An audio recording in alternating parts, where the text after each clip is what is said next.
Welcome to Souljournes and an interview with Sai Baba devotee Malkia Jones of Chicago. This interview was recorded in 2006 at the Regional Retreat in Chicago, USA. Malkia, it's such a pleasure to talk to you today. Thank you. We're here at the Chicago Sai Baba Retreat in September of 2006. Yes. This is your first retreat. Yes, it is. What prompted you to come here this time? Well, I've been a member of the Satya Sai organization now for exactly 3 years. This is my 3rd year anniversary. 3 years? Yes. Well, I'm curious to know really what drew you to Sai Baba in the first place. Well, it's kind of funny to me, but I'll tell you how it started. Okay. Well, it was several years ago. I was at home one night and I didn't have much to do, and I was looking at TV. I was thumbing through with the remote control, and I came across a Discovery Channel program, and they were talking about Sai Baba. On American television? Yes. In Chicago? Yes. I didn't know about that. Discovery Sai Channel. Baba, huh? Yes. Okay, and what did they say? Well, they quoted the New York Times as saying that Baba was the greatest holy man who that the world has known in centuries, I think they put it. Yeah. And how did that particular program impact you on that night? Well, you know, it was very amazing. I enjoyed it quite a bit. And but I was still in a bit of a quandary about it. It didn't sink in too well all the way. I just said, well, I'm going to have to find out more about him in the future. Well, I didn't really act on it at the time. And it was a couple of years later, I guess, maybe a year or so later, I was in someone's home, and I saw a picture of Baba on the table, and I said, oh yeah, that's that man I saw on television. So there's your second reminder. Yes, yeah. So then I guess a year or so after that, I met a wonderful woman, and she invited me to the Southeast Center's meeting, Sai Baba's meeting. So I went. And it was very lovely. I saw this fantastic film about Baba, The Aura of Divinity. Living Divinity. Aura of Divinity, and I was very impressed with it, enjoyed it. But I've always been a spiritual person. How were you raised? How was I raised? Were you raised Christian, Baptist, Muslim, Jew? Both, Christian and Muslim. You Really? know? Yes, okay, and I've read the Bible in its entirety as well as the Quran also. Okay, so I interrupted you. You've always been a spiritual person. Yeah, so I saw it, and I expressed to the group how much I enjoyed it, and I told them that I really thought it was a wonderful thing that they had something that they felt was so powerful, impacting for them, you know. So, you know, I was leaving at that, you know. So this was the Friday of the Labor Day weekend. So our family had planned to go on a picnic, which was on the Monday. It rained that day. It rained a lot. And so the picnic was canceled. So I have a teenage son. I said, well, I'll take you to the movies. But if I can just backtrack. Yeah, sure. Go ahead. When I was at the meeting, the devotional coordinator, she had given me this lovely picture of Baba, one of these pictures with the calendar on the back. Nice picture. And I just became very affectionate toward that picture immediately. I took it home and put it on my pillow, you know, and then I would take it and put it next to my bed when I went to bed, got up, made up the bed, put it back on my pillow. I don't know why I did that, but that picture was special, you know. So my son said, Mom, after a couple of days, he said, Mom, who is this person here? I said, well, we're going to the show, and I'll tell you all about it on the way. So I told him my honest thoughts about Baba. It's very positive things. Of course, he generates love and positive things, and I expressed this to my son. So when we were coming back from the show, it had stopped raining, and it was still light out. And he came into the house. I was a little late coming out the garage, and then I was coming into the house. And as I was coming into the house, it was like 2 feet above the sidewalk. There was something spinning. 2 feet above the sidewalk? Yeah, spinning. So I got a little closer and I looked, and it was a little brown leaf. Not so big, brown leaf. It was just spinning. It was not windy outside at all. It wasn't one of those little dust whirlwinds or something you see sometimes? No, because I thought perhaps, even though there's nothing up above it, but I thought perhaps there was a spider web had caught a leaf, you know? So I went over to it and I did like this. And honestly, I felt a little tug. And I said, huh? And Baba said, oh, you think you're smart, huh? I'll show you. So I did it again. There was no tug after that. And this thing was just spinning. And I looked at it underneath. Nothing. I looked all around it. And I'm like, I'm talking to this leaf at this point. I'm saying, leaf, how are you doing this? And I'm doing this and doing this. So I went up and grabbed it in my hand.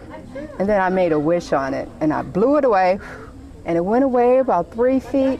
Then it came right back to the exact same spot, 2 feet above the sidewalk, just spinning and spinning. And I'm like, oh, I'm walking all around. How are you doing this, leaf? You know? So my son, he came outside. He said, Mom, what are you doing? I said, come here, look at this thing. I never seen anything like this. So he came out and he looked. And then he did like I did. He said, I said, I did that. It's no spider web, you know, it's nothing. And he looked and everything. So then I picked it up again and I blew it real hard. And it went all the way to my neighbor's fence. It's about 6 feet, honestly. And it came all the way back to the exact same spot and just started spinning. What must have been going through your mind at that time? I was baffled. And then it came and it floated onto my son's leg and he jumped back. I said, it's not gonna hurt you, you know? And then I said, you can pick it up. He picked it up and blew it and it came back. And he was amazed and we were just looking at it. So I just picked it up and it was in my left hand. I picked it up again and I was talking to him. I didn't have my hand closed too tightly, but I could feel it at that time. I felt the pressure. It went out of my hand and floated behind me. And when I turned around, the leaf was gone and we couldn't find it anywhere.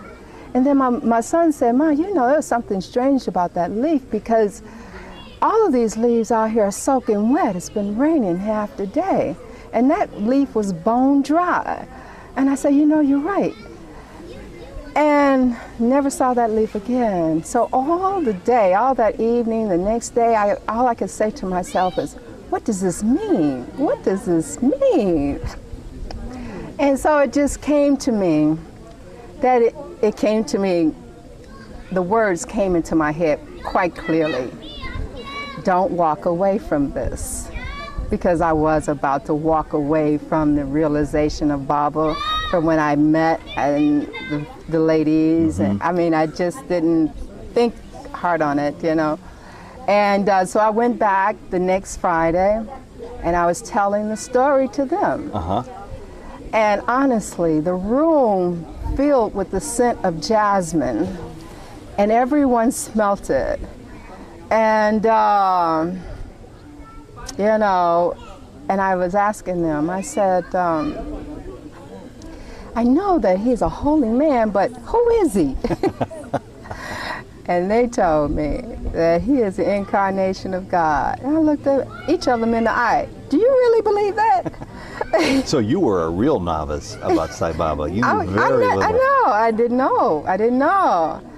And they all gave the same testimonies and other stories about Baba. And that little picture that I first got at that meeting. The calendar picture? Yes, that calendar picture had a scent of jasmine. And it was so strong, so I asked Vera, I said, what did you do to that picture?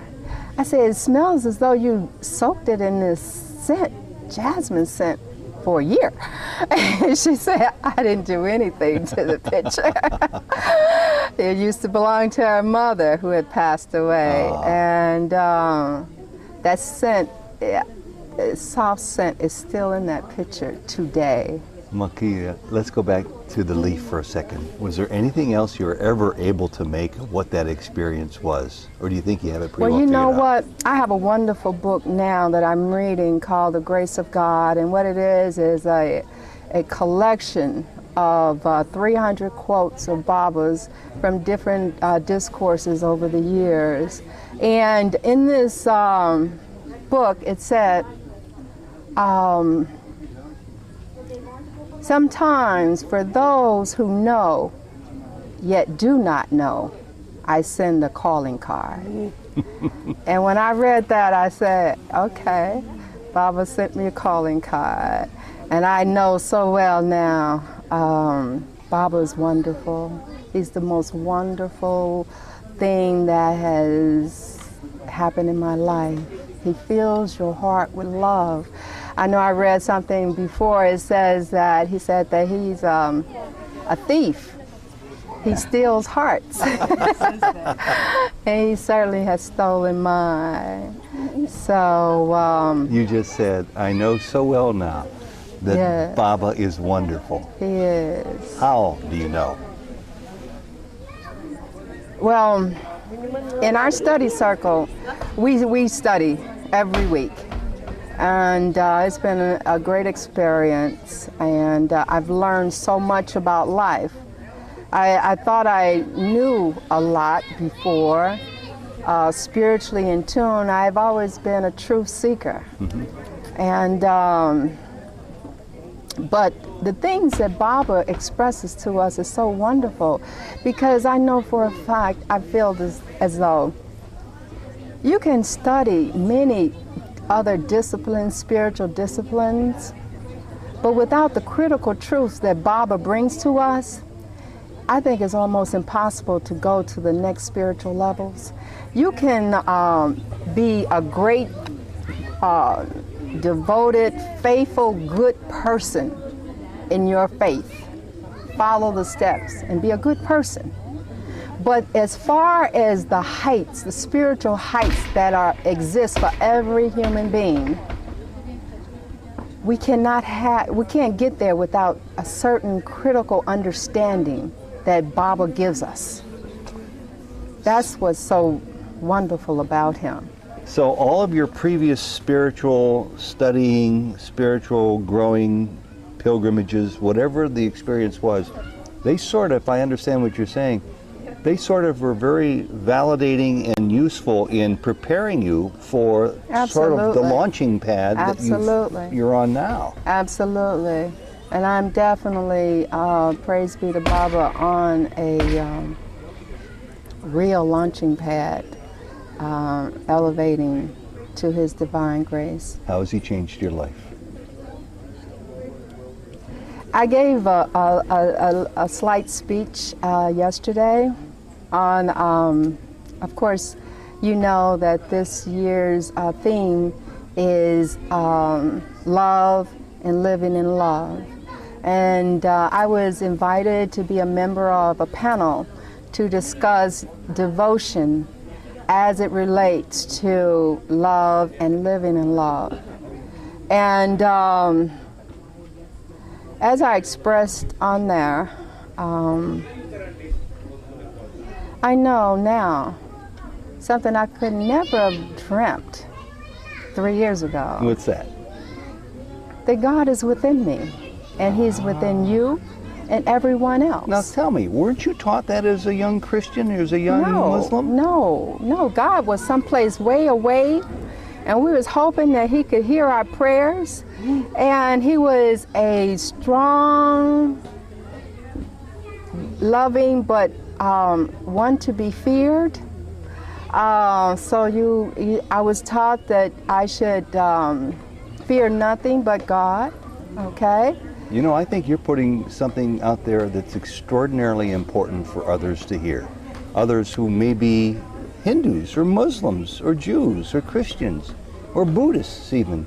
Say more about your awakening to that idea because of Baba and how it's enabled you to think it through to a deeper level.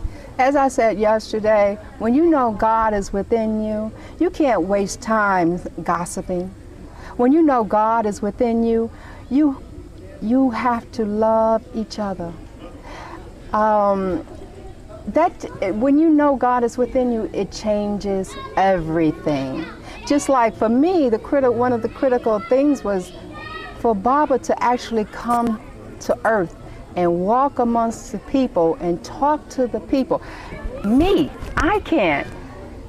The little lady who runs the paper stand on the corner can't. Anybody can go to Puttaparthi, India, and talk to God. Or they can stay in their home. They certainly can. That's just like, I haven't been so fortunate as to go, but I will be going soon. But I haven't gone yet. But I tell my Sai sisters that I don't have to go because Baba is here. And I know he's with me. I know he's with me. Like the part of what I said is that Baba said that, you know, do everything in the spirit of love. And when you do that, God is with you, in you, and everywhere around you, and he will help you in every respect. Dedicate all things that you do in the spirit of love. And I've come to learn that is so, so true. I am so empowered. And I love everybody. And I'm here, and we all love each other. It is so wonderful. It is great. What about the people in your life? Maybe it's your next door neighbor. Maybe it's your brother or sister or aunt or uncle or co-worker who says, "What's gotten into you? What's overcome you? You're a revolutionary. You've been brainwashed." You know what I did? Because, you know, this is the way I do things. When I found out about Baba, you know, I got a copy of this wonderful film, Aura of Divinity, and it tells you all about Baba from the time he was born and on. And I invited the whole family over, and we watched this, you know. And, you know, my family, they have a great deal of respect and love for me. So they don't talk about it. So they're not on the same exact so they don't wavelength. they don't talk about it, so I don't talk about it because I understand that they don't understand. Now that's a very common refrain. You will find once you're a 30-year devotee that you'll still perhaps encounter people like that. So it's your experience. You have your Sai sisters. You have a handful of friends who can share this with you. Does it limit you? Does it hold you back at all? Or are you just oblivious to the fact that others haven't found out about what's turned your heart around? No, it doesn't bother me at all. And, you know, I'm ready to share what I know with others all the time. And if they don't truly understand, I understand, you know, and it's fine. It's fine. Let me ask you the $64 question. What's that? Are you ready for this? I don't know. Who is Sai Baba? Who is Sai Baba? Sai Baba is love. Sai Baba is, can I just say here, because I wear this wonderful little necklace here all the time. All right. And a lot of people will see it, and they'll ask me if this is me, because I have a hairstyle that's much like Baba underneath this wrap. You know, I said, "Oh no, it's not me." And they'll ask me, "Well, who is that?" You know, you want to explain, But you don't want people to run from you at the same time. So usually I tell them, my answer is that his name is Sai Baba, and he's the spiritual leader of millions of people around the world, and he lives in South India.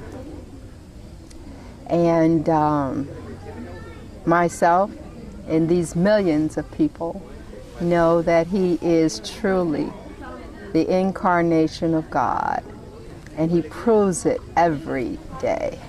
Now, surely you must find one person in 20 or 30 or 50 who must ask you then a little more. Tell me a little more about this man. What do you say to them after you've expressed those sentiments? Well, I'll be happy to just have that conversation. Do you get But it hasn't happened. It hasn't happened. No, it hasn't. Nobody else has asked you further than that. No. Does it hurt you? Does it make you feel sorry? Well, you know for what them? they do? They'll ask me, and say, well, where can I get some more information? I say, well, you could come to our center if you like.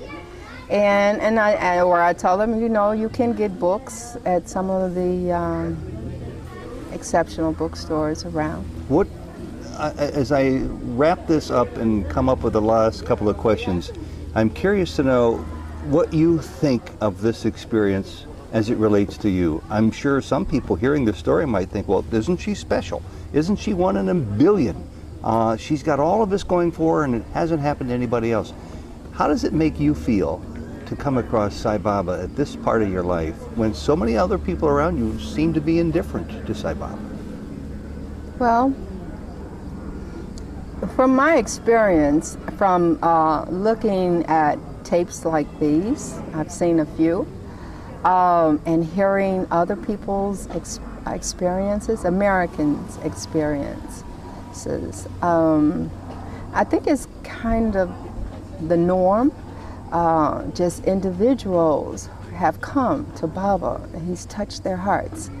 And all of them, all the ones I've met, people around them, family and friends, mostly very politely will say, well, I'm very happy for you, and leave it at that, you know. But sounds like you know your life has been changed forever. yes, oh, absolutely, forever. You understand what I said? And I'm not crazy? That this is God. You know, the funny thing is that so many people love God. They think God can do anything but come to earth. That's expressed so well. But and I read, Baba said that his experience was the first time, because this is his second incarnation. He was here first with Shirdi Baba, which Shirdi is on my other one side. My girlfriend Vera, she brought this from India on Baba's 80th birthday. But Baba is here, and it's just wonderful. It's just a wonderful thing. And the last question has to do with one of the first questions, and that is the significance of that rotating leaf suspended all by itself in air several feet above the ground at your house. That was perhaps Baba's first major calling card in your life. Right. Have you given it ever much thought since that time? Well, you know, I reflect back on it because it was just such a special time. It just shows you how much Baba loves us, you know. And when I read that quote about he sends calling cards for those who know but do not know, Baba is just so loving, and he is just so loving to us. And I'm very thankful, very grateful. And like I said, it's changed my life forever. I think your testimony is going to change lives forever for those who might see this. I'm always marveling at the way Baba works, and I brought this camera along not knowing I was going to use it during this retreat weekend, not knowing who might be the person presented to ask a few questions about Baba with, and out of nowhere the idea came to sit down and talk with you. And what a marvelous story that, believe me when I tell you this, is going to be useful to many, many people on the spiritual path. I appreciate that. I hope so, because it is the path that is the most important thing in our lives. Coming close, growing, as I said in my little speech yesterday, growing in our spirituality to full adulthood, you know? Not allowing ourselves to get stuck at the toddler stage, okay? And that's what Baba has for us. And when we love and we live in love, as Baba teaches us, His grace is showered upon us, and the lives of all that we touch experience it too. So it's a wonderful thing. It's just absolutely nothing that can compare. You have a great gift, and thank you for sharing it with us. Thank you so much, Ted. It's a wonderful thing that you're doing. Thank you for this opportunity. Sai Ram.